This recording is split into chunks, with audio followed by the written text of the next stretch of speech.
Dear friends, this week we read one of the most beautiful portions in the Torah, Vayera, which talks about the life of Avram and Sarah, the second stage in their life, while they gave birth to their son Yitzchak, and the Jewish people were beginning. And the portion ends with the climatic story about the Akedah, about the time when God challenged Avram, the 10th of his challenges, that he should sacrifice his only son Isaac. And this was at the time when Isaac was 37, Avram was already 137. There was no chance of any future people happening if he sacrificed his only son. And Avraham was ready to sacrifice his son. And even when Isaac found out it was him who was being sacrificed, he agreed to go and acquiesced to the request of Hashem. And Avraham and Yitzchak were both going together to do exactly as Hashem was asking them to do, though it defied logic, didn't make any sense, and actually would go against everything they were promised. But if this is what God asked, then they were ready to do it. Such a great sacrifice, where it's not about what's in it for you, but what's in it for God. And instead of the portion ending with this, then the portion finishes off telling us about some people related to Avram and their lineage, and who their children were. Why doesn't the Torah portion end with the story of the Akedah and give us a chance to breathe and digest it? And here we see the real greatness of Avraham. The fact that he was ready to listen to what God asked him to do, even though it defied logic. This was who Avraham was. His faith was so strong that what God wanted was the best, no matter what he thought, or no matter how much it didn't make sense to him.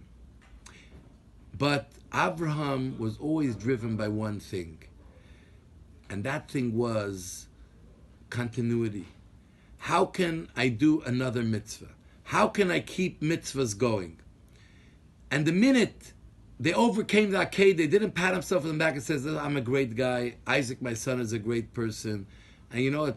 We already earned our feathers.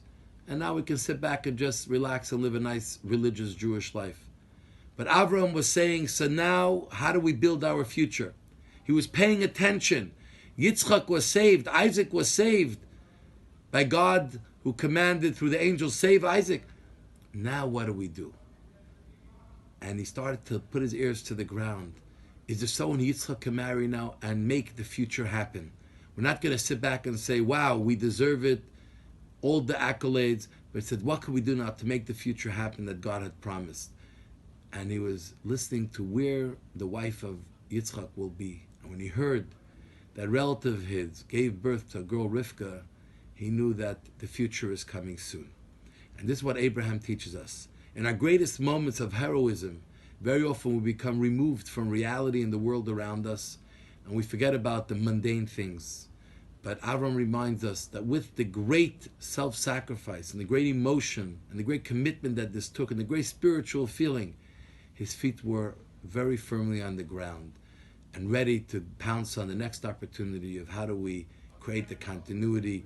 Who is the wife for Yitzchak? And so too in our lives. Experience spirituality, experience great moments, but always keep our feet on the ground to make a difference today, tomorrow, in a small way, not only in a big way. And this is something we can all do every day of our lives. So I challenge you this week, pay attention, keep your ear to the ground for another opportunity to do one more good act, one more mitzvah, one way to forward yourself in your life, in your character building, in your Jewish identity building, in Jewish activity building, in your family building. Do one more thing, because keeping our feet on the ground is the secret of the Jewish people. Shabbat Shalom. May God bless you all. We love you all. Shabbat candlelighting time in Montreal is 4:06 p.m.